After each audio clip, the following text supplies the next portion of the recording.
le contempler.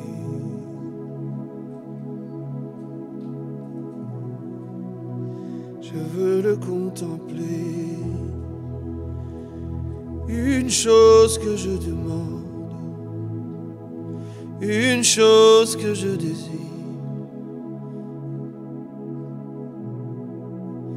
habiter dans sa maison.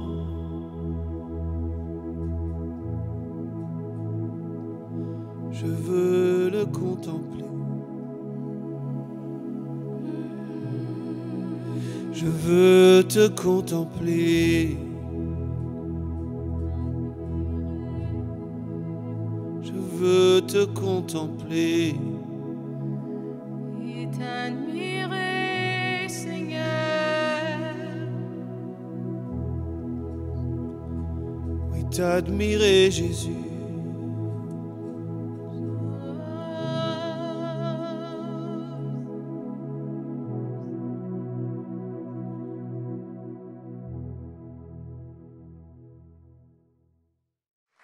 Amen. On va passer aux dîmes et aux offrandes et j'aimerais juste vous lire un texte dans la parole de Dieu dans Proverbes chapitre 3. Alléluia. Une fois que vous êtes là, vous pourrez dire Amen. Proverbes chapitre 3.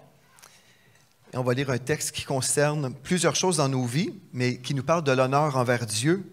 Donc Proverbes chapitre 3, premier verset, il est écrit « Mon fils, n'oublie pas mes enseignements, que ton cœur garde mes préceptes. Car ils prolongeront les jours et les années de ta vie. Ils augmenteront ta paix.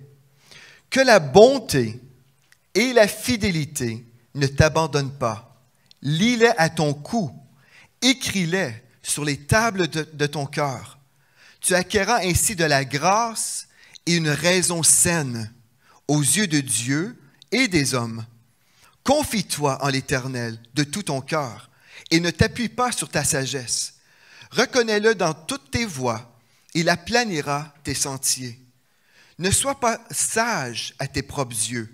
Crains l'Éternel et détourne-toi du mal. Ce sera la santé pour tes muscles et un rafraîchissement pour tes os. Honore l'Éternel avec tes biens et avec les prémices de tout ton revenu. Alors, tes greniers seront remplis d'abondance et tes cuves regorgeront de mou. Alléluia. Je n'ai rien à rajouter. On veut marcher dans l'honneur envers Dieu et sa parole, donc on va juste prier pour les dîmes et les offrandes. Est-ce que vous êtes d'accord? Père éternel, on veut te remercier, Seigneur Dieu, pour ce privilège que nous avons. Ce privilège que nous avons où nous pouvons semer dans un bon terrain. Aujourd'hui, comme nous semons, nous déclarons que ces semences produiront beaucoup pour ton royaume. Nous déclarons que des âmes seront sauvées. Nous déclarons que des corps malades seront guéris, que les déprimés seront affranchis. Et vraiment que tu vas répandre ta gloire dans les nations. On est dans la foi aujourd'hui et nous déclarons que ces semences sont déjà bénies dans le nom de Jésus. Amen et amen. Gloire à Dieu. On veut vous remercier pour votre fidélité. Vous pouvez semer sur le site web semer.ca. Donc, semer.ca et dans la maison, en sortant, il va y avoir un panier en arrière où vous pourrez semer. Gloire à Dieu. Ce matin, on va aller dans la parole de Dieu, dans l'Apocalypse chapitre 1, le premier chapitre, Apocalypse 1, au verset 9. Et j'aimerais vous dire ce matin que le message que le Seigneur a déposé sur mon cœur est hyper important. On va dire, c'est toujours important de connaître la parole de Dieu. Certainement, c'est toujours important. La parole de Dieu, elle est toujours importante.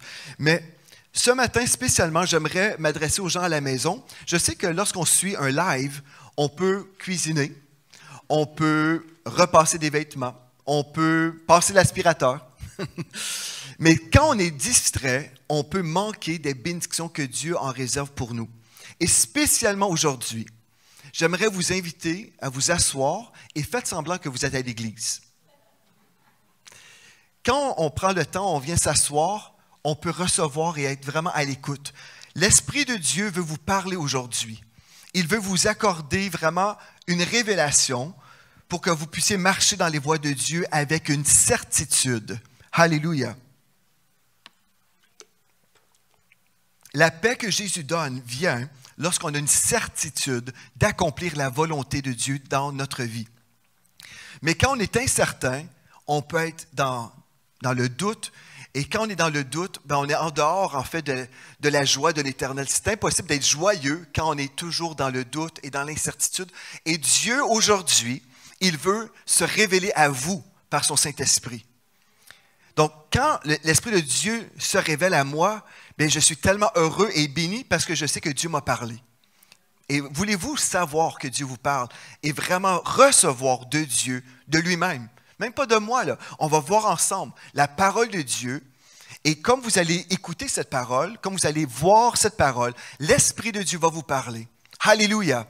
Gloire à Dieu. Donc, on va aller ensemble dans l'Apocalypse au 1er chapitre, au verset 9. Ma femme a déjà béni ce temps ensemble. Nous avons déjà prié. Donc, on va aller maintenant ensemble dans la parole. Ce matin, on va parler comment entrer dans un portail de la gloire céleste. Comment entrer dans un portail de la gloire céleste. Mais c'est quoi ça, un portail? C'est quoi ça, la gloire? Et c'est quoi la gloire céleste? On va voir ça ensemble aujourd'hui. Mais on va commencer en lisant certains récits dans la parole de Dieu où des hommes de Dieu ont vécu des expériences surnaturelles.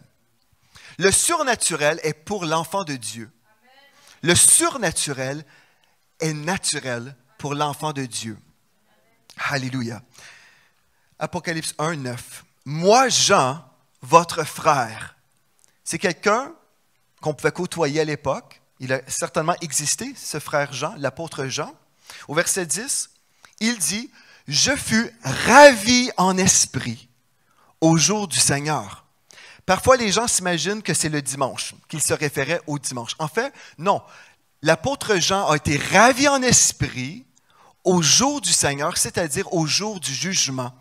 Il a vu à l'avance, des milliers d'années, à l'avance, des centaines d'années à l'avance, il a vu ce jour du jugement. Il a vu des choses. Dieu a ouvert ses yeux spirituels et il a permis de même franchir les siècles et voir à l'avance ce qui était pour se produire sur la terre. Ça, c'est une expérience surnaturelle. Amen. Je fus ravi en esprit au jour du Seigneur et j'entendis derrière moi une voix forte comme le son d'une trompette qui disait « Ce que tu vois, écris-le dans un livre et envoie-le aux sept églises. » Ce que tu vois, donc ici Dieu lui donnait une vision surnaturelle.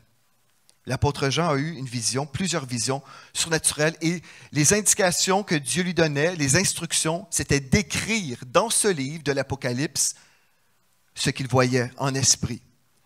Si on va maintenant au chapitre 4, au premier verset, Apocalypse 4, au premier verset, il est écrit « Après cela, je regardais et voici, une porte était ouverte dans le ciel. La première voix que j'avais entendue, qui était celle du Seigneur Jésus-Christ, qui lui avait parlé dans l'Apocalypse chapitre 1, la première voix que j'avais entendue, comme le son d'une trompette et qui me parlait, dit « Monte ici, et je te ferai voir ce qui doit arriver dans la suite. » Donc Jésus a parlé à l'homme de Dieu, l'apôtre Jean, et lui a dit « Monte ici, et je te ferai voir ce qui doit arriver dans la suite. » Gloire à Dieu. Vous croyez dans la parole de Dieu, vous croyez dans l'Apocalypse, le livre de l'Apocalypse, n'est-ce pas? Vous croyez que l'apôtre Jean a véritablement reçu de Dieu des visions pour nous aujourd'hui? Amen. Gloire à Dieu. On n'a pas de difficulté à croire que l'apôtre Jean a eu cette vision ou ces visions-là. Maintenant, on va aller dans 2 Corinthiens chapitre 12 au premier verset et on va voir un autre homme de Dieu qui a vécu quelque chose de surnaturel. On va parler de l'apôtre Paul. Alléluia. 2 Corinthiens chapitre 12 au premier verset. 2 Corinthiens chapitre 12 au premier verset. Alléluia. Aujourd'hui, si votre esprit s'ouvre et si vous êtes prêt à recevoir quelque chose de la part de Dieu, votre vie chrétienne, votre expérience de la vie chrétienne peut certainement changer. Alléluia. Votre vie chrétienne peut vraiment changer. Oui, à partir d'une seule réunion. Moi, ma vie a changé à partir d'une seule réunion. Ma théologie a changé d'un seul coup à partir d'une seule réunion. J'avais étudié pendant 4 ans des doctrines, des questionnements que j'avais. J'étais toujours dans ma tête. J'essayais de tout raisonner. Et un jour, dans l'espace d'1 heure, ma vie a totalement changé. C'est pour ça que ce live est important, parce que votre vie peut changer. Cette réunion, elle est importante, parce que votre vie peut changer à partir d'une seule réunion. 2 Corinthiens 12, au premier verset, l'apôtre Paul a dit, « Il faut se glorifier, cela n'est pas bon. J'en viendrai néanmoins à des visions et à des révélations du Seigneur. » Donc l'apôtre Paul dit, « Je viendrai néanmoins à des visions et à des révélations du Seigneur. » Je connais un homme en Christ qui fut, il y a 14 ans, ravi jusqu'au 3e ciel. Remarquez bien, là, l'apôtre Paul a été ravi jusqu'au 3e ciel. C'est où ça, le 3e ciel? C'est là où Dieu habite. On parle de la Nouvelle Jérusalem. Donc l'apôtre Paul a été ravi en esprit, mais là, c'était tellement vrai pour lui. L'expérience, elle était tellement palpable et tellement vraie qu'il dit, si ce fut dans son corps, je ne le sais. Si ce fut hors de son corps, je ne sais, Dieu le sait. En d'autres mots, il ne savait pas, est-ce que j'étais là physiquement, parce que c'était tellement vrai comme expérience, est-ce que j'ai été transporté corporellement ou est-ce que j'ai été transporté spirituellement, je ne sais, Dieu le sait. C'était tellement vrai pour lui, ce qu'il avait vu, ce qu'il avait expérimenté. Et je sais que cet homme, si ce fut dans son corps ou sans son corps, je ne sais, Dieu le sait, fut enlevé dans le paradis et qu'il entendit des paroles ineffables qui n'est pas permis à un homme d'exprimer. Alléluia. Gloire à Dieu. Donc, on a vu l'apôtre Paul, on a vu l'apôtre Jean. Et aujourd'hui, j'aimerais vous parler de la gloire de Dieu et un portail de la gloire de Dieu que Dieu vous appelle à discerner sur votre vie, à recevoir dans votre vie. Je vais vous dire exactement comment vous pouvez vivre sous un portail de la gloire de Dieu. Je vais décortiquer des choses pour vous aider à comprendre. Et là, après, vous pourrez vous positionner dans la foi pour vivre ce que Dieu veut pour vous. Alléluia. Gloire à Dieu. Et dans 2 Corinthiens chapitre 3, au verset 17, l'apôtre Paul a dit, je vais vous lire dans la version Summer, « Le Seigneur dont parle le texte, c'est l'Esprit. Et là où est l'Esprit du Seigneur, là où est l'Esprit du Seigneur, là règne la liberté. » Alléluia. Dieu veut qu'on soit spirituellement libre, pas contrôlé, mais libre. Alléluia. Et nous tous qui le visage découvert, nous tous, contemplons, comme dans un miroir, la gloire du Seigneur. Nous sommes transformés en son image, dans une gloire dont l'éclat ne cesse de grandir. Ou dans la Louis II, de gloire en gloire, dans la Bible Summer, une gloire dont l'éclat ne cesse de grandir. C'est là l'œuvre du Seigneur, c'est-à-dire de l'Esprit. Alléluia. Gloire à Dieu. Alléluia. Ma femme a bien prié, mais je ressens dans mon esprit qu'on doit prier encore. Seigneur Dieu, je te remercie pour ta parole. Je te remercie, Seigneur Dieu, pour ce matin. Je te remercie pour les vies qui seront transformées aujourd'hui dans ta gloire. Merci parce que tu nous accordes ton intelligence spirituelle pour recevoir les choses qui viennent de toi. J'ai prié dans le nom de Jésus. Alléluia. Amen. Pourquoi vous parlez ce matin du surnaturel? Pourquoi est-ce que c'est important de parler de ces choses-là? Bien, en fait, plusieurs chrétiens ne savent pas que nous, les ambassadeurs de Christ, nous avons accès à plus d'informations que les gens de ce monde. Plusieurs chrétiens vivent avec cette mentalité que nous sommes simplement des êtres humains et que nous avons accès aux mêmes informations que les gens de ce monde. C'est très important ce que je vous dis. La raison pourquoi je vais vous parler du surnaturel aujourd'hui, c'est parce que nous, les enfants de Dieu, les ambassadeurs de Christ, et je précise les ambassadeurs de Christ, vous êtes en fait des citoyens de la Nouvelle Jérusalem, vous êtes des créatures spirituelles, vous êtes que des voyageurs sur cette terre, mais pourtant on vit souvent comme des terriens. On vit comme des hommes et des femmes de la terre et on utilise les mêmes instruments que les gens de la terre, les gens de ce monde. On se sert uniquement de notre réflexion, de nos réflexions, de notre raisonnement. On se sert des choses humaines dans nos calculs, dans nos évaluations, dans notre façon de concevoir les choses, mais vous êtes des créatures spirituelles. Et quand vous êtes spirituel, vous avez accès à un monde spirituel de révélation pour votre vie, où Dieu va vous parler, où Dieu va vous avertir, où Dieu va vous protéger, où Dieu va vous faire vivre des expériences glorieuses. Parce que vous n'êtes pas des personnes normales. Ne dites jamais « je suis juste un être humain ». Si vous êtes juste un être humain, vous n'avez pas encore vécu le miracle de la nouvelle naissance. Quand je deviens un enfant de Dieu, le Saint-Esprit m'habite. Le Saint-Esprit vous habite. Donc, vous n'êtes plus une simple personne, un simple être humain. Non, vous êtes devenu une créature qui n'avait jamais existé autrefois. N'est-ce pas important de savoir ça? Donc, je suis une créature spirituelle. Alléluia.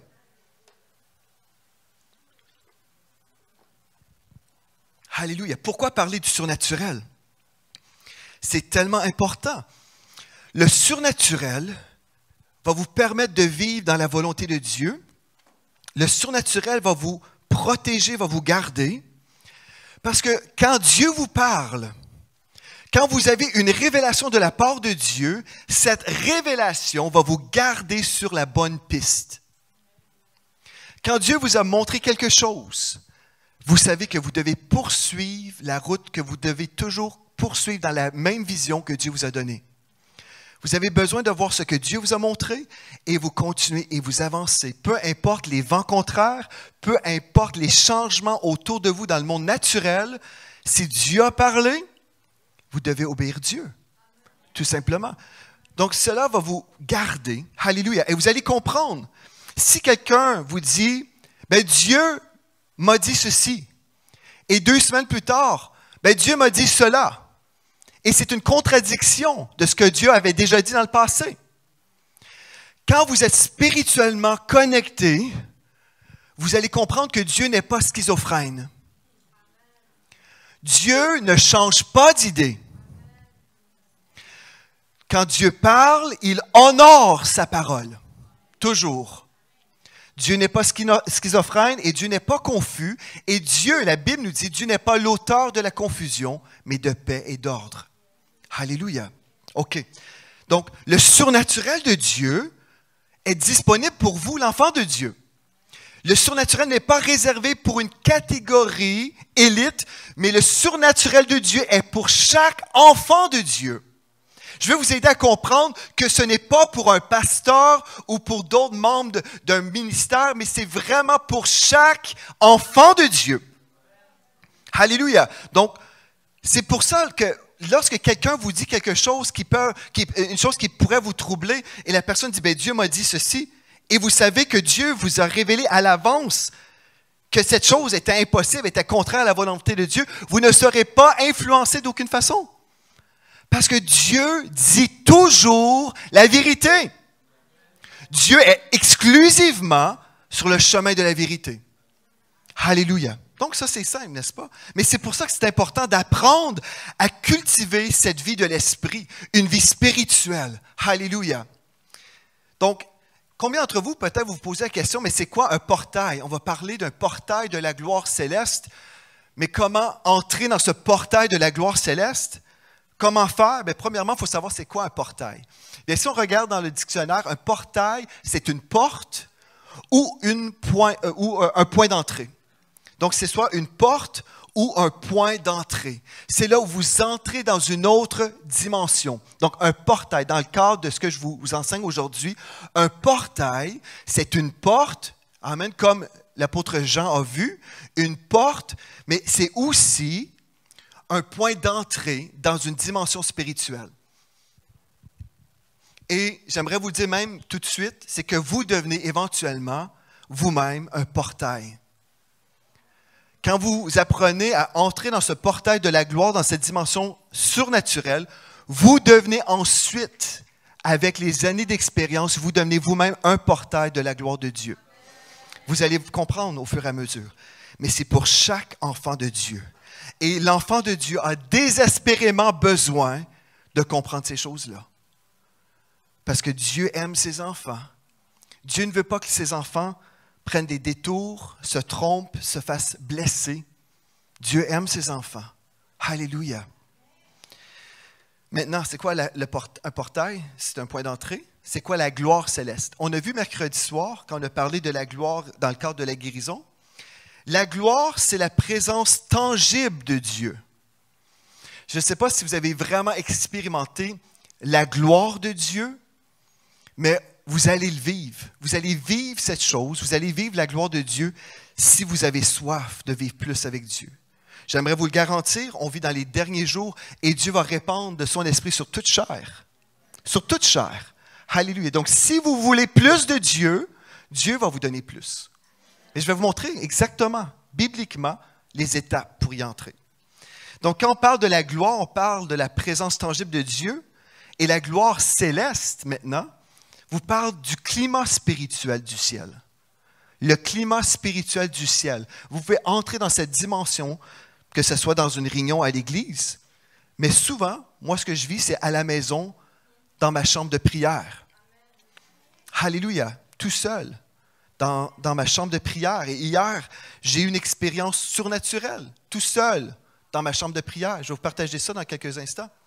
Mais là, vous allez dire, mais quels sont les bénéfices, Pasteur Joël? Quels sont les bénéfices de vivre dans la gloire de Dieu? Quels sont les bénéfices? Bien, si on vient de déterminer que la gloire de Dieu, c'est la présence tangible de Dieu, bien, je n'ai pas à vous répondre ça.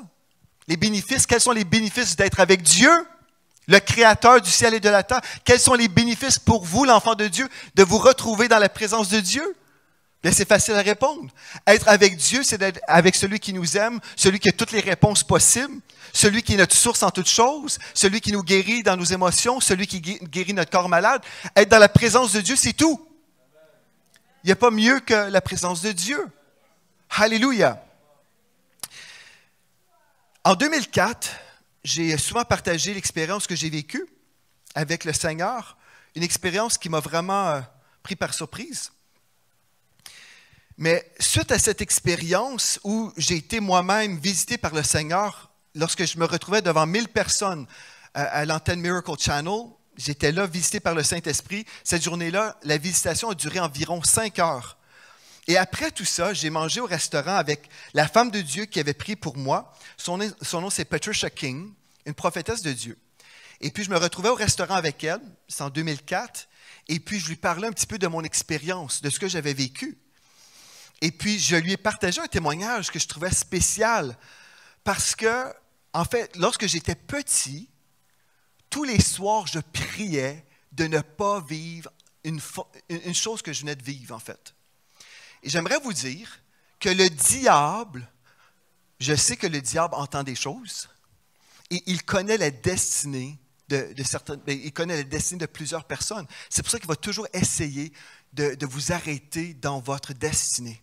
Le diable va essayer de vous faire prendre un détour sur le chemin de votre destinée ou vous stopper. Et puis, moi, je me souviens quand j'étais petit, avant de vivre mon expérience où j'avais été ravi au ciel en 2004, concernant l'appel pour la francophonie, quand j'étais petit, je me souviens que ma tante avait raconté un témoignage lorsqu'elle avait accouché de sa fille. Et puis, son témoignage est assez particulier. Je pense que je ne l'ai jamais raconté à l'église. Mais moi, ça m'avait vraiment frappé comme expérience et j'ai eu peur de ça. Quand ma tante a eu son enfant, elle est morte en fait. Elle est morte, son esprit est sorti de son corps. Elle avait eu des complications dans l'accouchement. Elle était sortie de son corps. Elle s'est vue sur le lit d'hôpital. Et puis, dans cette situation spirituelle où son corps est sorti, son esprit est sorti de son corps, elle a réfléchi, elle a dit « Ah, mais Seigneur, qui va élever mon enfant? Qui va élever mon enfant? Je dois retourner. » Et là, ce qu'elle a fait, elle a crié « Jésus! » et est revenue dans son corps. Je me souviens, j'étais jeune. J'avais entendu ça, j'avais peut-être 8, 9 ans, 10 ans, je ne sais pas trop. J'étais jeune. J'ai entendu son histoire, j'ai eu peur. J'ai dit oh, je ne veux pas sortir de mon corps. Je pensais que notre esprit pouvait sortir comme ça n'importe comment.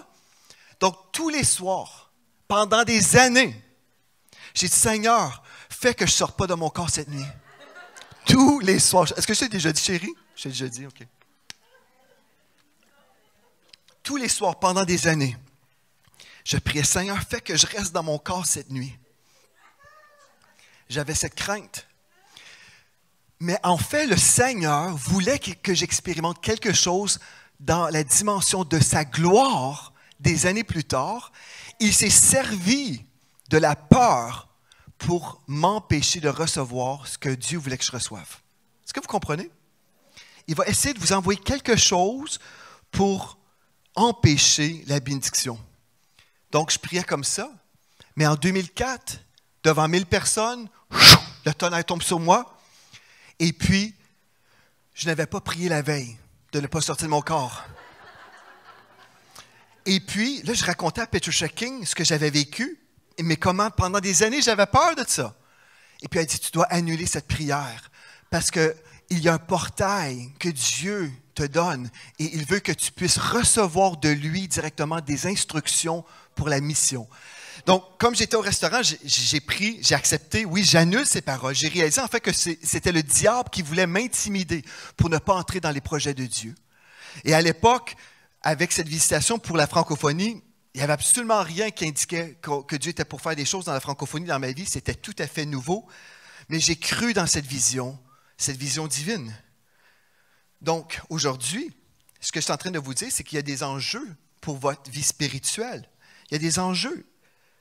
On ne joue pas à l'Église, on ne joue pas avec cette dimension spirituelle, même si beaucoup de chrétiens vont à l'Église les dimanches matins dans une routine. Et oui, on peut vivre dans une routine spirituelle, une routine, on va à l'Église, on entend les chants, on fait les annonces, on écoute la prédication, on rentre chez nous et on mange notre Big Mac. C'est notre routine. On vit ça de semaine en semaine, de semaine en semaine. C'est juste une routine chrétienne. J'aimerais vous dire, frères et sœurs, c'est mieux d'avoir cette routine que rien du tout, mais il y a plus. Il y a plus. Peut-être en ce moment, pendant que je suis en train de parler, vous réalisez qu'il y a une dimension spirituelle, surnaturelle qui est disponible pour vous. Il y a quelque chose de plus encore que ce que vous avez vécu. Et j'aimerais vous inviter à entrer dans cette dimension-là. Mais pour y arriver, il y a 2 ingrédients que vous devez comprendre. 2 choses. Premièrement, juste avant ça, on doit premièrement comprendre comment nous avons été créés par Dieu. 1 Thessaloniciens 5, verset 23 nous parle que notre être, c'est l'esprit, l'âme et le corps. Je suis un esprit. Premièrement, vous devez comprendre qui vous êtes. Premièrement, vous devez comprendre qui vous êtes. Pour entrer dans les dimensions spirituelles, vous devez faire la part des choses sur qui vous êtes. Vous êtes un esprit. Quand je vous regarde, je ne vous vois pas vraiment. Je vois votre enveloppe. Vous êtes un esprit, frères et sœurs. Comme Dieu est un esprit. Vous avez été créés à l'image de Dieu. Vous habitez un corps, qui est votre enveloppe, et vous possédez une âme, qui est votre pensée, votre volonté et vos émotions. Donc, vous avez été conçus en 3 dimensions. La majorité des chrétiens vivent dans une dimension, 2, d'une façon humaine, corporelle, charnelle. Il y a beaucoup de chrétiens charnels. Ce n'est pas forcément négatif, mais juste, on est habitué dans les choses humaines, dans notre âme, notre pensée, notre volonté, nos émotions, où on est influencé par toutes sortes de choses dans la vie. Nos émotions sont en haut, en bas, en haut, en bas. Ça, c'est juste l'âme qui est là. Mais quand on réalise que nous sommes une créature premièrement spirituelle, l'esprit peut dominer sur le corps, l'esprit peut dominer aussi sur notre âme. Je peux changer ma façon de penser, je peux changer ma façon de ressentir les choses. Ma pensée, ma volonté, mes émotions, je peux tout changer à partir de mon esprit. Et c'est pour ça que quand Dieu dirige, il ne dirige pas par les émotions, il ne dirige pas par des pensées, il dirige par son esprit. Toujours par son esprit qui va avoir une influence sur votre âme. Mais la direction divine ne commence pas par votre âme, ça commence toujours dans le monde de l'esprit. Mais si vous êtes connecté spirituellement, vous allez pouvoir discerner la volonté de Dieu. Si vous êtes déconnecté spirituellement et vous travaillez à partir de votre âme, votre pensée, votre volonté, vos émotions, votre pensée peut être influencée par la pensée de quelqu'un d'autre. Votre pensée peut être influencée par le discours de quelqu'un d'autre. La pensée humaine peut être facilement influencée. Comment être sûr d'accomplir la volonté de Dieu? C'est premièrement dans le monde de l'esprit qu'on va chercher la vérité. On va chercher la vérité du Seigneur Jésus-Christ lui-même Et là, quand vous rencontrez un discours qui pourrait vous ébranler, vous retournez vers le Seigneur. Et puis, il va vous rappeler même ce qu'il vous a déjà dit. Et vous allez toujours vivre dans la paix, peu importe ce qui se passe autour de vous. OK. Donc, la vie chrétienne, purement intellectuelle et rationnelle, est sur une fréquence ou une dimension spirituelle. Mais la version véritable de la vie chrétienne, en fait, implique deux dimensions ou deux ingrédients surnaturels. La première chose, j'aimerais vous parler de la foi. La foi, qui va amener le deuxième ingrédient, c'est le discernement spirituel. La foi et le discernement spirituel. Est-ce que vous êtes prêts? Puis après, je vais vous dire comment maintenant, après tout ça, comment entrer dans un portail de la gloire. Alléluia. Quand vous êtes vivant, si vous êtes vivant, dites Amen. Amen. La foi. Hébreux 11 au verset 6, on va revoir certainement des versets que vous connaissez, mais on va voir ce que l'Esprit de Dieu veut nous montrer à partir de ces versets-là. Alléluia. Je vais vous lire dans la version Sommeur. Or, sans la foi, je lis Hébreux 11, verset 6 dans la version Sommeur, premièrement. Or, sans la foi, il est impossible de lui être agréable. Donc, c'est impossible d'être agréable à Dieu si on n'est pas dans la foi. Car celui qui s'approche de Dieu doit croire qu'il existe et qu'il récompense ceux qui se tournent vers lui. On l'a souvent entendu, maintenant on va lire dans la version Parole de vie. Personne ne peut plaire à Dieu s'il ne croit pas. Celui qui s'approche de Dieu doit croire ceci. Premièrement, Dieu existe et il récompense ceux qui le cherchent. OK. On va reprendre version Parole de vie. Personne ne peut plaire à Dieu s'il ne croit pas. On a lu des textes concernant des visitations célestes. On a vu deux personnages dans la parole, l'apôtre Jean et l'apôtre Paul. Frères et sœurs, vous croyez ça, n'est-ce pas? Vous le croyez parce que c'est dans la Bible. Croyez-vous que c'est encore possible aujourd'hui? Gloire à Dieu. Bon, c'est que mon témoignage ne vous choque pas, mais pour certains, ça pourrait choquer quelqu'un de croire que quelqu'un d'autre, autre que ces gens-là, ont vécu une chose semblable. Et même quand on l'a vécu, c'est tellement personnel, c'est tellement palpable, c'est tellement vrai qu'on s'imagine parfois qu'on est la seule personne qui l'a vécu. Je me souviens quand j'étais au Miracle Channel, à l'époque, j'avais mon bureau qui était là et puis j'avais une télévision dans mon bureau parce que tous les employés, 65 employés, on avait tous nos TV là pour être capable de suivre un petit peu les tournages. Et puis, il y avait un homme de Dieu, le prophète Bobby Conner, qui était venu à l'époque. Et puis, il décrivait sa visitation au ciel.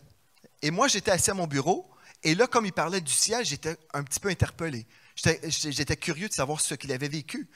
Et là, il a décrit une pièce au ciel, une pièce ronde, où le Seigneur m'a donné, en fait, le message qu'il m'a confié. Et quand il a décrit cette pièce, je me suis levé de ma chaise, et j'étais « Ah! » Lui aussi a vu ça? Savez-vous pourquoi? C'est parce que cette dimension, elle est vraie. Ce n'est pas quelque chose d'imaginaire. Le ciel, ce n'est pas un lieu imaginaire. C'est un lieu véritable. Je ne suis pas le seul à y avoir été, puis il y en a d'autres qui y vont, qui sont allés aussi. C'est pour ça qu'on peut revenir d'une expérience et décrire les mêmes choses en détail. Parce que c'est une vraie place. Mais il faut juste entrer par le portail de la gloire pour y accéder. OK, on continue. La foi. Ce que je vous dis aujourd'hui, certains d'entre vous, vous croyez dans ces choses-là, mais d'autres, peut-être sur Internet, ont du mal à croire que c'est possible encore aujourd'hui. Et c'est là où plusieurs chrétiens se retrouvent dans une situation d'une vie chrétienne rationnelle en dehors de la dimension de la foi. Si je suis uniquement rationnel, je vais avoir du mal à comprendre qu'il y a une autre dimension spirituelle qui est là, qui est vraiment plus. Donc, je vais être satisfait avec une vie chrétienne tout à fait normale, comme les gens de ce monde. Mais il y a une différence entre les gens de ce monde et nous aujourd'hui. Même les gens de ce monde, certains vont dans la sorcellerie, l'occultisme, des choses semblables. Plusieurs personnes dans ce monde sont plus spirituelles que certains chrétiens. Il y a des gens qui se tournent vers les marabouts, les sorciers, les gens dans le nouvel âge. Parce qu'il réalise en fait qu'il y a une dimension au-delà de ce monde naturel. L'enfant de Dieu qui a peur du surnaturel vit, même pire parfois, que certaines personnes dans le monde. C'est bizarre à dire, mais quand on vit juste dans notre tête, de façon juste rationnelle, on vit dans une dimension que Dieu n'avait jamais conçue pour l'être humain. Quand Dieu nous a créés, il nous a créé premièrement un esprit. Donc, un esprit qui est déconnecté du monde spirituel vit comme un extraterrestre. C'est pas normal, c'est anormal. Avez-vous déjà été dans une pièce, vous rentrez dans une pièce et tout de suite vous ressentez dans l'esprit qu'une personne qui est triste? Vous passez à côté de quelqu'un qui fait un beau sourire, mais vous le savez, Dieu vous montre des choses sur sa vie, tout de suite vous le savez. Comment ça? C'est parce qu'il y a une dimension spirituelle. On ne peut rien voir sur le corps, on ne voit pas de larmes, mais on le sait dans l'esprit. C'est parce qu'il y a quelque chose au-delà de la tête, du raisonnement qui existe. On parle des choses spirituelles. OK. Donc, l'enfant de Dieu, certainement l'enfant de Dieu doit croire. Il doit croire que Dieu existe et qu'il récompense ceux qui le cherchent. Si je cherche Dieu, quelle serait la récompense de chercher Dieu? Ce serait de le trouver. Si je cherche Dieu, j'ai la foi que je cherche Dieu, je vais le trouver. Il va me parler. Il va se révéler à moi. Donc Dieu, pour plaire à Dieu, je dois croire qu'il existe et qu'il va me répondre. Il va me parler. Si je ne comprends pas ces choses, je vais juste dire, oui, je suis un enfant de Dieu, oui, je crois en Dieu, mais je vais organiser ma vie avec mes calculs, avec ma vie, mon raisonnement, tout ce qui est humain, et ça fait du sens. Donc voilà. Et là, je vais dire, Dieu m'a parlé. Mettre des mots dans la bouche de Dieu, je trouve ça très grave. Si Dieu vous a parlé, j'espère que c'est vrai. Alléluia. Gloire à Dieu. Croyez-vous vraiment dans le miracle aujourd'hui? Ézéchiel 43, verset 5. Ici, on va voir un autre personnage. Un autre personnage dans la parole de Dieu, le prophète Ézéchiel. Remarquez bien, je vais vous montrer qu'il y a des choses absolument surnaturelles en dehors de ce monde normal qui existe dans la parole de Dieu. Je suis en train de bâtir votre fondation pour vous positionner dans la foi pour entrer dans plus. Alléluia. Ézéchiel 43, verset 5. Alors, l'Esprit m'enleva et me transporta dans le parvis intérieur. Et voici, la gloire de l'Éternel remplissait la maison. Voyez-vous une expérience de transport spirituel ici, dans le parvis intérieur. Et là, la gloire de l'Éternel remplissait la maison. Wow! Gloire à Dieu. Maintenant, venez avec moi dans Actes, chapitre 8, au verset 38. On pourrait dire, oui, mais ça, c'est dans l'Ancien Testament. Bien, l'apôtre Paul, bien, si vous comprenez bien, il a écrit la majorité du Nouveau Testament. Mais maintenant, dans Actes, chapitre 8, verset 38. Je vais vous lire un récit concernant Philippe, l'évangéliste. Ma femme et moi, on côtoie un pasteur et son épouse, pasteur Joe et Bella Garcia, des amis à nous, qui sont amis aussi avec un autre couple dans le ministère. Et puis, ils vivent des choses absolument surnaturelles, des choses absolument miraculeuses, qui sont tout à fait bibliques. Actes, chapitre 8, verset 38, dans la version Sommaire. Aussitôt, en parlant de l'eunuque, il donna l'ordre d'arrêter le char. Philippe et le dignitaire ou l'eunuque descendirent tous deux dans l'eau et Philippe le baptisa. Donc Philippe, l'évangéliste, dans ce texte, va baptiser cet homme, le dignitaire. Quand ils sortirent de l'eau, l'Esprit du Seigneur enleva Philippe. Et le dignitaire ne le vit plus. Donc l'Éthiopien se fait baptiser par Philippe, l'évangéliste. Et d'un seul coup, le Saint-Esprit prend Philippe qui disparaît devant ses yeux. Je vais le relire pour ceux qui ne croient pas. Quand ils sortirent de l'eau, l'Esprit du Seigneur enleva Philippe et le dignitaire ne le vit plus. Celui-ci poursuivit sa route, le cœur rempli de joie. Je pense que l'Éthiopien avait une conviction que Je pense que j'ai vraiment été baptisé là. Je pense qu'il avait l'autorité de me baptiser, lui. Je pense qu'il y avait zéro doute. Alléluia, sur cet homme de Dieu. Philippe se retrouva à Ashdod, d'où il se rendit à Césarée, en annonçant l'Évangile. Il évangélisait dans toutes les localités qu'il traversait. Alléluia. Donc, Philippe a été transporté corporellement pour accomplir une mission divine, une mission d'évangélisation. Voyez-vous ça dans la parole? Je pourrais vous raconter plein de témoignages. Moi, ça fait des années qu'il y a des choses que je pourrais vous raconter, puis je fais attention. Parce que quand on venait tout juste de commencer à vivre des choses dans la gloire, j'étais jeune, j'avais 27 ans environ, et puis moi, j'ai commencé à raconter ce que Dieu faisait, et j'ai été opposé par beaucoup d'esprits religieux. Et j'ai réalisé que les brebis avaient soif, mais il y avait aussi beaucoup d'incrédulité dans le monde chrétien. Beaucoup de chrétiens qui ne croyaient pas. Beaucoup de leaders, en fait, ne croyaient pas. Donc, je me suis dit, OK, il faut y aller doucement. Gloire à Dieu. Mais je vous donne des versets, là. Je ne vous raconte rien de ce qu'on a vécu, je vous donne juste des versets. OK. Vous êtes toujours avec moi? Donc, la première chose qu'on a besoin, c'est la foi. Est-ce que vous êtes des gens de foi? Alléluia. Je suis une personne de foi. Je crois que Dieu existe. Alléluia. Et il est le rémunérateur de ma foi. Si je le cherche, il va se laisser trouver. Alléluia. Mais je dois le chercher. Le chercher peut prendre des heures. Chercher Dieu peut prendre des heures de prière où on consacre une journée entière. Puis on dit, Seigneur, parle-moi, j'ai besoin que tu me parles. Il faut le chercher. Si je ne le cherche pas, ben peut-être que je ne le trouverai pas. Et après, puisque je n'ai pas pris le temps, je vais dire, ben Dieu m'a dit.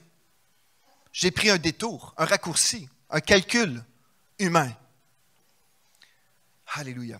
Je suis d'accord avec moi-même.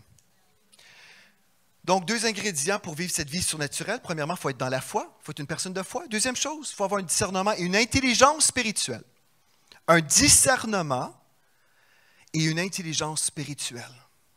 Parce qu'on a parlé de l'intelligence humaine, mais il y a aussi une intelligence spirituelle. Dans le monde de l'esprit, il y a une intelligence spirituelle et un discernement spirituel.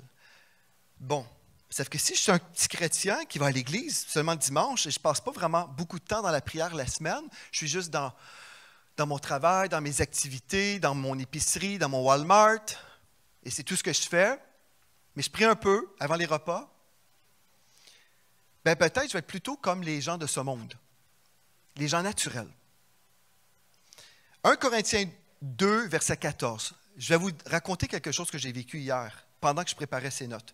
1 Corinthiens 2, 14. Entendez bien la référence. 1 Corinthiens 2, 14. Le texte nous dit, l'homme animal ou l'homme naturel ne reçoit pas les choses de l'Esprit de Dieu, car elles sont une folie pour lui. Et il ne peut les connaître parce que c'est spirituellement qu'on en juge. Il ne peut les connaître, il ne peut pas discerner ces choses-là parce que c'est spirituellement qu'on en juge. Et cette personne-là est dans le monde naturel, sur une fréquence spirituelle. Elle n'arrive pas à vivre autre chose qu'une certaine fréquence spirituelle. Et là, hier, je lisais ce verset-là, 1 Corinthiens 2, 14. Et j'ai dit, je veux sortir cette version-là, je veux sortir ce texte dans la version King James. Donc, j'ai tapé sur mon ordi, accidentellement, 2 Corinthiens 2, 14.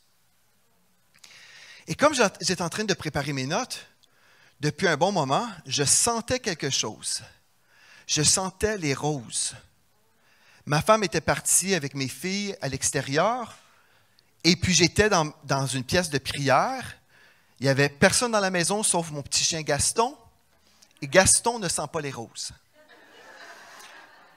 Et j'étais là, et comme je suis en train de préparer des notes sur la gloire de Dieu, je commence à sentir d'une façon très, très forte les fleurs, des roses dans mon nez. Des roses, mais très, très fort. J'avais déjà vécu ça quand j'avais peut-être 12-13 ans, à l'époque, dans une réunion avec le frère Bertrand Bouchard. J'ai déjà raconté cette histoire, je vais vous le dire, quand j'étais petit, à l'église. J'étais à l'église et l'évangéliste Bertrand Bouchard avait dit « Sentez et voyez que Dieu est bon ». Et moi, étant un petit jeune, innocent, j'ai senti que Dieu était bon. Et j'ai senti à ce moment-là, j'avais 12-13 ans, j'ai senti des fleurs comme des roses. Wow! Mais c'était tellement fort, je me suis levé, je suis allé voir la sœur Janine, son épouse, qui venait tout juste de sortir des toilettes. J'ai dit, elle a peut-être mis du push-push. Je suis allé la voir, j'ai dit, mais Janine, avez-vous mis du déodorisant? J'ai dit, est-ce que vous avez mis du push-push? C'est facile. Avez-vous mis du push-push de rose? Non, mon petit gars, si ça sent quelque chose, c'est de l'eau de Javel. C'est ça, c'était sa réponse. Dans une dimension de la gloire, il y a des manifestations glorieuses. Au ciel, savez-vous qu'il y a beaucoup de fleurs? C'est beau le ciel. Savez-vous qu'il y a de l'or sur les rues? Dans une de mes visitations, je me souviens, j'ai marché sur des fleurs et vous ne pouvez pas tuer une fleur. Parce que quand vous marchez, la fleur vous aide à marcher. Elle vous porte parce qu'il y a juste la vie qui règne au ciel. La vie de Dieu est partout, même dans les fleurs. Et j'étais dans ma chambre en train de me préparer et je sens, ça sentait très, très fort. Mais rappelez-vous, je voulais avoir 1 Corinthiens 2, 14. Puis j'ai dit, mais Seigneur, c'est quoi? Mais j'avais tapé accidentellement 2 Corinthiens 2, 14, qui dit, grâce soit rendue à Dieu qui nous fait toujours triompher en Christ et qui répand par nous en tout lieu l'odeur de sa connaissance. J'ai dit merci Seigneur. Alléluia. Gloire à Dieu. Cantique des Cantiques 2, verset 1 dit, je suis la rose. En anglais de Sharon, en français de Saron, je ne sais pas. The Rose of Sharon. Alléluia. Ça voulait simplement dire, quelqu'un va dire, mais qu'est-ce que ça donne? Mais pourquoi Dieu voudrait qu'on sente des roses? Il a dit, Cantique des Cantiques 2, 1, il est la rose. Ça voulait simplement dire, il était là. Je te visite, mon enfant. C'est tout. Est-ce que c'est nécessaire? Non, ce n'est pas nécessaire. On peut mourir sans sentir les roses. Mais c'est plus agréable. Ça rend la vie chrétienne dans une dimension qui n'est pas juste normale. Alléluia.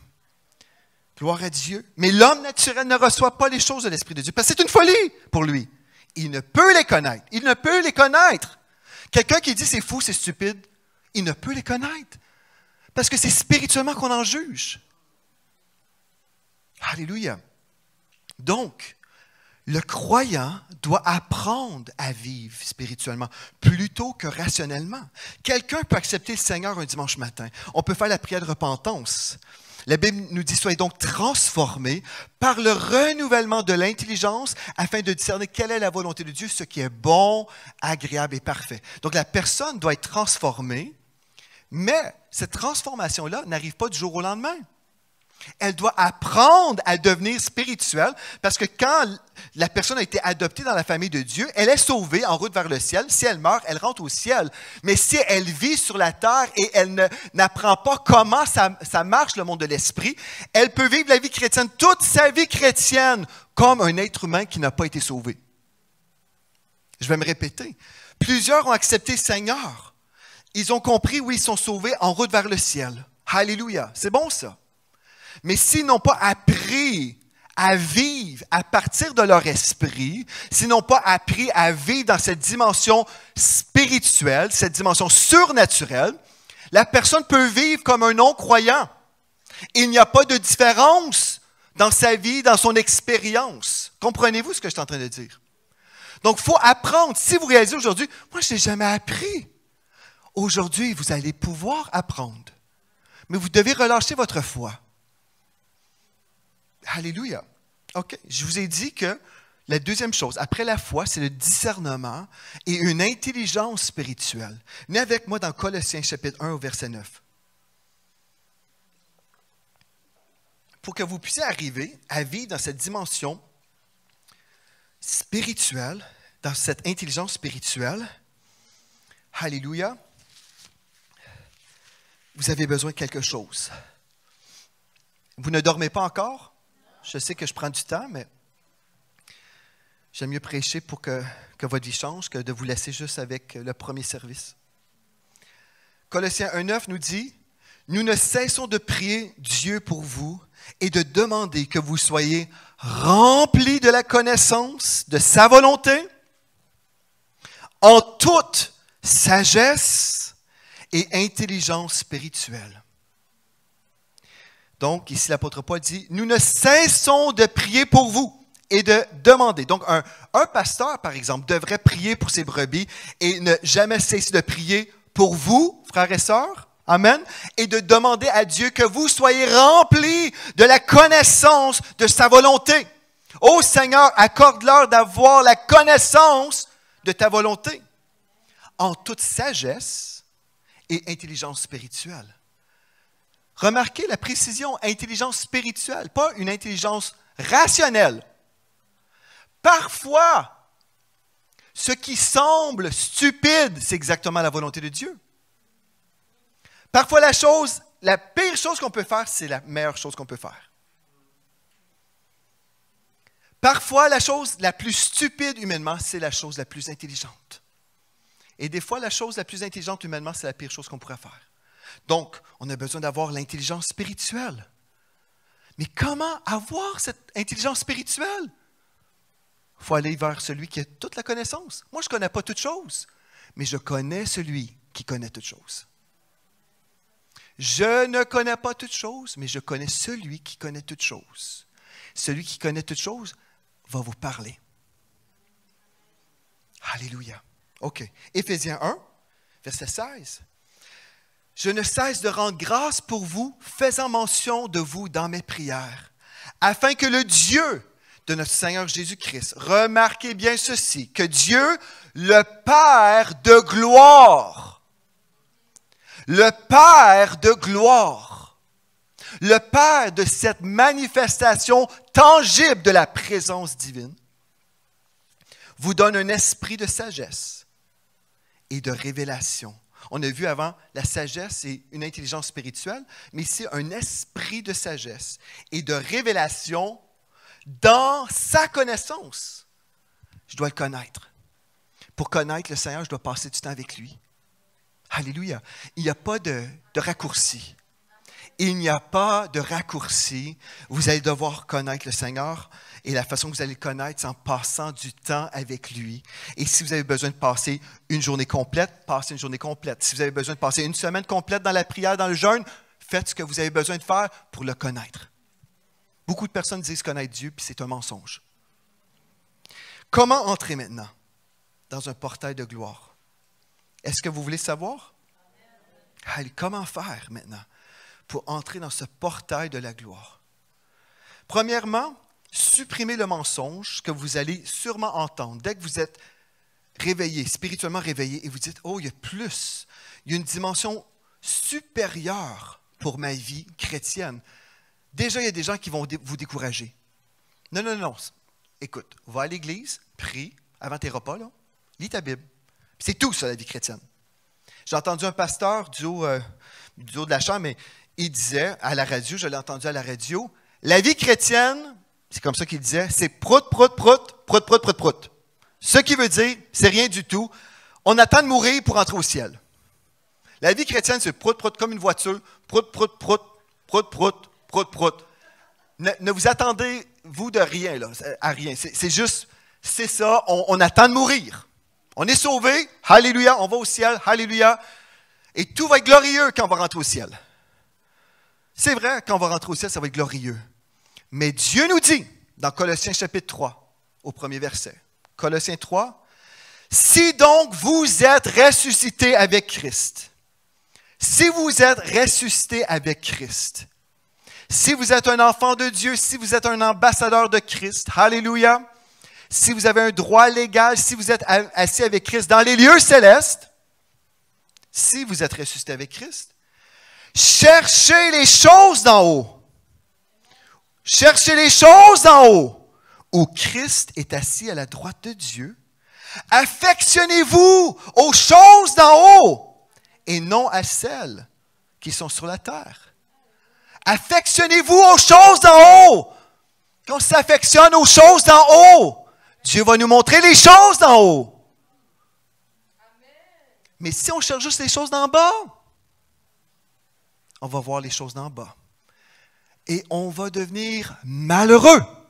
Parce que le chrétien qui regarde vers le bas cesse de regarder vers le haut. Il va être malheureux. Il va devoir s'organiser humainement. Mais quand Dieu est là, on regarde vers le haut. Alléluia. Il y a toujours une provision de révélation. Alléluia. Donc, le premier point, comment entrer dans un portail de la gloire. Premièrement, on comprend, Dieu nous ouvre une porte spirituelle, un point d'entrée qui commence en cherchant Dieu, tout simplement. Jérémie 29, verset 12. Remarquez bien là, je vous donne en quelques étapes. Jérémie 29, verset 12, nous lisons, Dieu a dit, « Vous m'invoquerez et vous partirez. » Ça, c'est bon. Des fois, on a besoin de partir pour aller chercher Dieu quand on est dans un monde de confusion. On a besoin de fuir des fois des choses qui sont compliquées. On dit, « Seigneur, je vais te chercher maintenant. » Mais la meilleure chose, frères et sœurs, c'est de demeurer dans la présence de Dieu. La meilleure chose, des fois, on a besoin d'un break. Mais la meilleure chose, c'est d'être toujours connecté. Alléluia, ça, c'est préférable. Gloire à Dieu. Vous m'invoquerez et vous partirez, vous me prierez et je vous exaucerai. Vous me chercherez et vous me trouverez si vous me cherchez de tout votre cœur. Si vous me cherchez de tout votre cœur, je me laisserai trouver par vous, dit l'Éternel. Si vous me cherchez de tout votre cœur, si vous êtes dépendant de moi, vous voulez savoir ce que vous devez faire, vous cherchez sa face. Si vous cherchez de tout votre cœur, Dieu va vous parler. Si vous ne cherchez pas Dieu de tout votre cœur, vous pouvez prendre un raccourci et mettre des mots dans la bouche de Dieu. Et vous faites de Dieu un menteur qui change toujours d'idée. Cherchez Dieu premièrement. Cherchez Dieu, la première chose, pour entrer dans ce portail de la gloire de Dieu. Cherchez Dieu. Deuxième chose, marinez dans sa présence. Prenez votre temps. Le psaume 46, verset 10 nous dit, « Arrêtez et sachez que je suis Dieu. » Arrêtez et sachez que je suis Dieu. La chose la plus productive parfois, c'est de tout arrêter. D'arrêter et de chercher Dieu et de dire, « Seigneur, je n'en peux plus, je ne veux pas essayer de deviner le chemin que tu as préparé pour moi. Je veux que tu me diriges, Seigneur Dieu. Je veux de la clarté. Arrêtez-vous et sachez que je suis Dieu. Arrêtez et sachez que je suis Dieu. » Comment savoir que Dieu est Dieu? C'est en passant du temps dans la prière, mariner dans sa présence, des heures de temps si nécessaire. Mariner, mariner, mariner. Mariner dans sa présence. Vous voulez entrer dans un portail de sa gloire? Cherchez-le, premièrement. Marinez dans sa présence, le temps que ça va prendre. Ensuite, commencez à le louer. Louez-le et célébrez-le. Là, vous entrez dans la première étape, la louange. Première étape, la louange. Pour entrer dans ce portail, vous allez commencer à louer Dieu. Le psaume 100, au verset 4. « Entrez dans ses portes avec des louanges. Dans ses parvis, avec des cantiques. Célébrez-le, bénissez son nom. » Donc, vous allez louer le Seigneur pour qui il est. Première chose, c'est le psaume 100, verset 4. Là, vous êtes dans cette position de louange, frères et sœurs. Ce qui va se produire, le résultat de votre louange va mener à une manifestation de l'onction de Dieu, parce que dans le psaume 22, verset 3, il est écrit « Pourtant tu es le Saint, tu sièges ou tu habites au milieu des louanges d'Israël. » Dieu habite la louange de son peuple. Donc, Dieu vient habiter. Quand vous commencez à louer le Seigneur, il descend parmi vous, dans son onction, dans votre chambre à coucher, dans votre chambre de prière, et il vient habiter parmi vous et vous ressentez sa présence qui est là.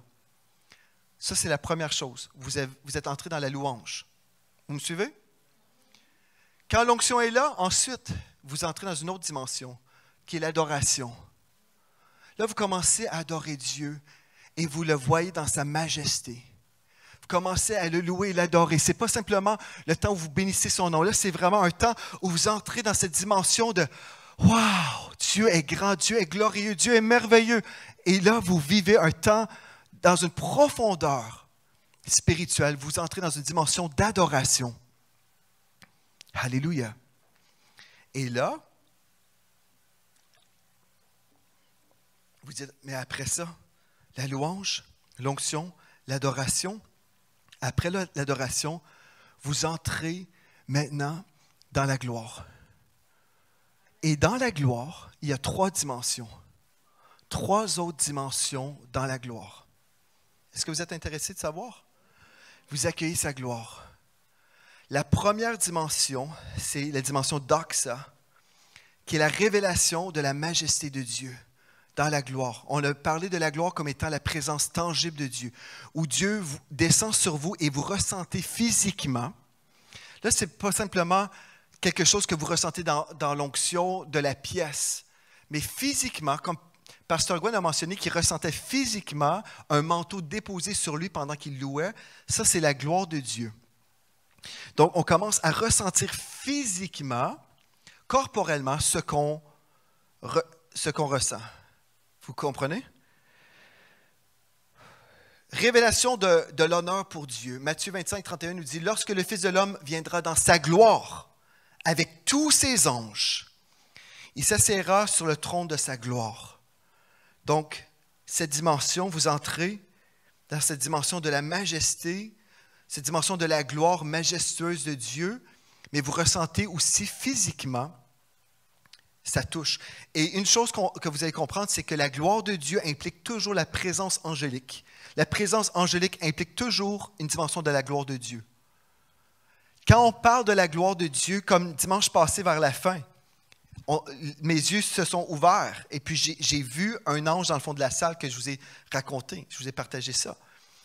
Quand la gloire vient, les manifestations angéliques vont venir aussi, parce que ça fait partie de le ciel qui descend. Deuxième chose, après Doxa, c'est Shekinah. Le Shekinah, c'est comme le nuage, la nuée qui descendait dans le désert avec le peuple d'Israël. La nuée dans 1 Roi, verset 11. On parle maintenant de cette deuxième dimension de la gloire de Dieu. On parle maintenant d'une gloire visible, une gloire qui se manifeste visiblement comme un nuage, une nuée qui descend. 1 Roi 8, verset 11. Les sacrificateurs ne purent pas y rester pour faire le service à cause de la nuée, car la gloire de l'Éternel remplissait la maison de l'Éternel. Alléluia. Donc, il y a des moments où la gloire de Dieu vient et c'est visible. Alléluia. Je sais qu'il y a une église en Californie, les gens ont filmé ça. Il y avait vraiment le nuage de la gloire qui était descendu. Le psaume 21, verset 3 nous dit une autre façon que la gloire peut se manifester. Comme vous savez, au ciel, il y a des chemins d'or. Vous comprenez? Car tu l'as prévenu par des bénédictions excellentes, le psaume 21, verset 3, tu as mis sur sa tête une couronne d'or fin ou d'or pur. On parle de la gloire dorée. On parle d'une manifestation tangible dans la présence de Dieu qu'on peut vivre à la maison, en église, au restaurant. Alléluia. Finalement, troisième dimension, c'est le kabod qu'on a vu mercredi, c'est ce mercredi. On a parlé de la gloire de Dieu, le kabod. Le mot kabod en hébreu veut dire lourd. Ça veut dire une lourdeur. Mercredi soir, on a fait le contraste entre la lourdeur qui vient du royaume des ténèbres. La lourdeur qui vient du royaume des ténèbres, c'est des oppressions écrasantes, déprimantes. Ça, c'est satanique. Le royaume des ténèbres apporte une lourdeur pour écraser. Mais Dieu, lorsqu'il visite une personne, quand sa main vient sur une personne, c'est aussi une lourdeur, mais elle n'est pas écrasante. C'est une lourdeur qui transforme. Alléluia. Une lourdeur transformatrice remplie de splendeur. Et quand on a vécu la lourdeur qui vient, en fait, le texte qu'on peut lire, 2 Corinthiens 3, verset 18, on l'a lu dans la version Sommer, je crois, au début, cette fois-ci dans Louis II. Nous tous qui le visage découvert, contemplons comme dans un miroir la gloire du Seigneur, nous sommes transformés en la même image de gloire en gloire, de gloire en gloire, comme par le Seigneur. Et là, remarquez, même le psaume 63, verset 2, « Je contemple dans le sanctuaire pour voir ta puissance et ta gloire. » Quand la gloire de Dieu se manifeste sur vous d'une façon tangible, c'est vraiment, pour moi, ce que j'ai vécu. Ce que je vous partage, c'est biblique, mais je l'ai aussi vécu. La première fois que j'ai vécu ça, je me demandais si j'étais pour survivre l'expérience. C'était ma première réunion de prière en Alberta. Le mardi soir, j'étais à la maison, dans la petite maison où on habitait. On venait tout juste d'arriver en Alberta. Et puis, j'étais en prière. En fait, je me suis levé. Et puis, dans mon esprit, le Saint-Esprit m'a dit, prie. Sauf que là, j'étais dans le salon, je priais. Et puis, dans mon temps de prière, le Saint-Esprit me dit, allume la TV. Combien d'entre vous, quand vous priez, vous entendez le Saint-Esprit vous dire d'écouter la télé? On pourrait dire, arrière de moi, Satan. Mais non, dans mon esprit, allume la télé. J'allume la télé. Juste avant d'allumer la télé, je disais, Seigneur, Dieu commençait à me montrer des choses par rapport à ce qu'il voulait que je fasse. Et j'ai dit, mais Seigneur, non, je ne suis pas capable. Je suis incapable de faire ça. C'est trop pour moi. Je ne suis pas capable. Et là, le Saint-Esprit me dit, ouvre la télé. Et, par coïncidence divine, il y avait Miracle Channel qui était là, parce que c'est une maison qui appartenait à Miracle Channel, qu'on m'avait prêté. Donc, tout le monde écoutait juste Miracle Channel. Et il y avait un homme de Dieu, Bill Prankard, qui a dit, vous venez de dire que vous êtes incapable de faire telle chose. Vous venez de dire que c'est trop grand pour vous, c'est trop difficile pour vous. Mais Dieu vous dit, c'est moi qui te qualifie. J'ai dit, OK, Seigneur. J'ai fermé la télévision. J'ai continué à prier. Et quand je me suis mis à prier, j'ai commencé à vivre une expérience, ma première fois tout seul dans le salon. Je commençais à prier et comme si j'accouchais. C'est comme si j'accouchais de quelque chose, mais je respirais. C'était de l'intercession en moi. J'intercédais. C'était fort. Puis, je ne me souviens pas si je l'ai même dit à ma femme, mais je trouvais ça. Mais qu'est-ce qui m'arrive? Je prie, je respire fort comme si j'étais une femme en accouchement, en train d'accoucher. Le mercredi suivant, j'arrive pour ma toute première réunion au Miracle Channel, réunion de prière. Et là, Joan DeWert, la femme du président de la chaîne de télé et de l'Église, elle dit, certains d'entre vous, vous êtes en train d'accoucher des nations. Et toi, Joël, elle m'a fait ça, je suis tombé par terre, ma première réunion, j'ai été saisi par l'Esprit pendant 1 heure, je ne sais pas ce qu'elle a dit, mais j'avais l'électricité qui passe à travers de mon corps. Pendant 1 heure, j'ai été immobilisé, je ne savais pas qu'est-ce qui se passait. Et la réunion, c'était tout à fait normal. Ils ne vivaient jamais des choses comme ça. J'étais le grand bizarre du Québec qui arrivait. Et il y avait une sœur, Lily, elle est venue me voir, elle pensait que je faisais une crise d'épilepsie. Elle dit, mais il faut appeler les ambulances. C'est pas Dieu, là. Je pense qu'il vit quelque chose, une crise d'épilepsie, quelque chose. Mais moi, j'étais tellement saisi, j'étais incapable de bouger. Et une femme de pasteur vient me voir, elle dit, ça va, Joël? Je suis comme, yes. Je dis, what's happening? Qu'est-ce qui m'arrive? Elle dit, ne crains rien. Ça arrive très rarement dans une vie. Profite. Ça vaut. Ça a duré pendant 1 heure. Après ça, j'étais ivre en esprit. Et là, j'ai 2 frères qui m'ont suivi jusqu'à la maison dans leurs 2 voitures pour être sûr que je me rende chez nous. Ça, c'était ma première fois. Et ensuite, la deuxième fois, c'était devant les 1000 personnes sur l'estrade. Puis ça a duré cette journée-là 5 heures. Tout ça pour vous dire, la puissance de Dieu que je ressentais était indéniable. Je ne pouvais jamais dire, est-ce que Dieu m'a vraiment touché? Quand on se demande, est-ce que je vais survivre, est-ce que je vais mourir sur le tapis, là, c'est parce qu'il y a une puissance divine qui passe et qui est communiquée à un petit corps humain. C'est le kabod de Dieu, la gloire de Dieu. La gloire de Dieu. La gloire de Dieu. Si chaque enfant de Dieu devenait insatisfait d'une routine chrétienne, puis on disait, Seigneur, non, c'est pas possible. C'est impossible pour moi de vivre la vie chrétienne naturellement. mais j'ai besoin de la vivre dans ton onction. J'ai besoin d'entendre ta voix. J'ai besoin que tu me parles, Seigneur Dieu. J'ai besoin d'être avec toi. Imaginez, il n'y aurait pas de problème dans la vie chrétienne. Je ne dis pas qu'on n'aurait pas de problème, on aurait toujours des attaques du royaume des ténèbres, mais au moins ça viendrait juste du royaume des ténèbres. Mais si on priait et si on le cherchait, mais la version de la vie chrétienne naturelle, frères et sœurs, c'est une version acceptable humainement, populaire, c'est tout à fait normal, mais c'est contraire à la vie que Dieu avait voulu pour nous. La vie chrétienne, c'est vraiment dans une autre dimension. La vie chrétienne véritable se vit dans une autre dimension, frères et sœurs. Et il n'y a personne au monde qui peut vous faire vivre cette chose-là. Moi, je ne peux pas vous faire vivre cette dimension-là. Mais je peux vous en parler. Je peux vous raconter mes témoignages pour vous illustrer un petit peu ce que j'ai vécu. Mais ce n'est pas pour moi, c'est pour chaque enfant de Dieu. Savez-vous pourquoi? Parce que Dieu veut toucher les nations. Dieu veut toucher les nations. Il a besoin des gens qui sont connectés, qui vont recevoir de Dieu des visions pour prier pour des gens, par exemple. La dernière fois, j'étais en Alberta, en 2018, je crois. J'étais assis sur ma chaise dans la première rangée. C'est pas moi qui prêchais, c'était Craig Buroker qui est venu prêcher ici, Pasteur Craig. Mais je suis plongé dans le ciment sur un tapis comme ça, là. Puis Sammy Robinson, à l'époque, m'avait vu. Il a dit, c'est sûr que c'était surnaturel parce que personne qui plongerait sa tête en premier dans un plancher de ciment.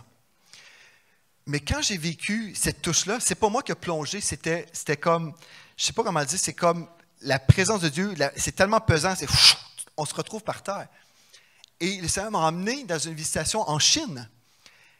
Et vous savez, Pasteur Gwen a parlé aussi d'un dimanche matin, Dieu parlait pour la Chine. Mais ce que je veux vous aider à comprendre, c'est que quand vous entrez dans une autre dimension, vous allez devenir plus utile. En gros, plus utile pour faire ce que Dieu veut que vous fassiez. Par exemple, là, j'ai vu à ce moment-là que les Chinois priaient pour nous. Il y avait une église d'environ 200 personnes qui intercédaient pour nous. Mais là aussi, Dieu peut nous donner d'autres informations concernant d'autres pays où on peut entrer dans un monde d'intercession pour accoucher les plans de Dieu. Mais ça se passe juste dans le monde surnaturel parce qu'on ne peut pas le savoir humainement. Après, on a su que le pasteur David Damien faisait venir des Chinois au Canada. Tout ça a été su après. Pasteur Gwen, un dimanche matin, il se prépare pour la louange, mais c'est impossible pour lui de se concentrer sur la louange qu'il doit préparer parce que Dieu lui dit, tu peux me corriger, mais qu'il y a beaucoup plus de Chinois qui prient pour nous, quelque chose de semblable. Hein? Il y avait des Chinois qui priaient pour... Mais toi, tu ne savais pas mon histoire. Hein? Tu ne connaissais rien de mon histoire. Il raconte ça. Mais j'ai dit, ben oui, ça fait du sens, c'est tout relié. Mais Dieu se sert de ses enfants pour prier que sa volonté s'accomplisse sur la terre comme dans les cieux. On est les canaux de Dieu sur la terre pour que sa volonté s'accomplisse. Mais imaginez, frères et sœurs, si vous êtes Dieu, vous avez sauvé l'humanité, plein de personnes sauvées, là, et vous êtes le roi, et en tant que roi, vous avez besoin de donner des consignes à ces rois. Il est le roi des rois. Vous êtes des ambassadeurs de Christ. Imaginez si Dieu le Père, il veut se servir de ces sujets pour prier que sa volonté s'accomplisse sur la terre, mais ces sujets ne sont pas du tout connectés. Ils ne reçoivent jamais d'informations de la centrale. Ils ne reçoivent jamais de consignes de la Nouvelle-Jérusalem. Donc, c'est plein d'ambassadeurs, ils font tout ce qu'ils veulent. Puis le Père est là. Mais c'est pas ça que je t'ai demandé de faire. Oui, mais c'est très bien ce que je fais. Regarde ce que je fais. Mais c'est pas ça que je veux. Mon plan est supérieur à ça. C'est supérieur. Je suis certain que Dieu a hâte qu'on vive ce réveil spirituel où l'enfant de Dieu le cherche pour devenir vraiment utile entre ses mains et spirituel. Et ça me fait penser à Pasteur Caroline. Mercredi soir, on arrive ici. Je la vois arriver dans une bulle de gloire. Elle avait passé la journée, je pense, à prier. Je la vois, j'ai dit, Pasteur Caroline, tu es dans la gloire, hein? Elle était déjà dans la gloire. Elle vient s'asseoir ici pendant le live où on prie pour les malades. Elle reçoit une parole prophétique, je me souviens même plus c'est quoi, mais une guérison. La dame appelle dans les jours qui ont suivi. Elle avait reçu sa touche de Dieu. Elle voulait parler à Pasteur Caroline qui avait eu la parole pour elle. Puis au départ, Pasteur Caroline a répondu au téléphone. Elle pensait que ce serait Pasteur Joël qui répondrait pour... Pasteur Joël pourrait demander à Pasteur Caroline de l'appeler. Mais non, c'est Pasteur Caroline qui a répondu directement. Et la dame dit, « Ah, mais c'est à vous que je voulais parler! » Et puis elle a témoigné de la gloire de Dieu. Mais si Pasteur Caroline avait passé sa journée chez Walmart, je dis ça comme exemple, ce n'est pas un péché d'aller chez Walmart. Mais si elle n'était pas préparée, si elle n'était pas préparée spirituellement, elle n'aurait pas capté ce que Dieu voulait donner. Vous comprenez? Donc, frères et sœurs, moi je veux vous encourager. Ce que vous avez entendu aujourd'hui, c'est une invitation par le Saint-Esprit à chercher Dieu et à croire qu'il y a plus. Si je crois qu'il y a plus, je vais m'attendre à vivre plus. Donc, je vais le louer, l'onction va descendre, je vais l'adorer, la gloire va se manifester, et là, je vais aller de gloire, doxa, en gloire, Shekinah, de gloire, kabod. Puis après, si je suis tellement exalté dans la gloire, puis Dieu veut m'avoir, il va dire, comme Enoch, et on ne redescend plus. Alléluia. Mais c'est disponible pour vous, frères et sœurs. Amen. Gloire à Dieu.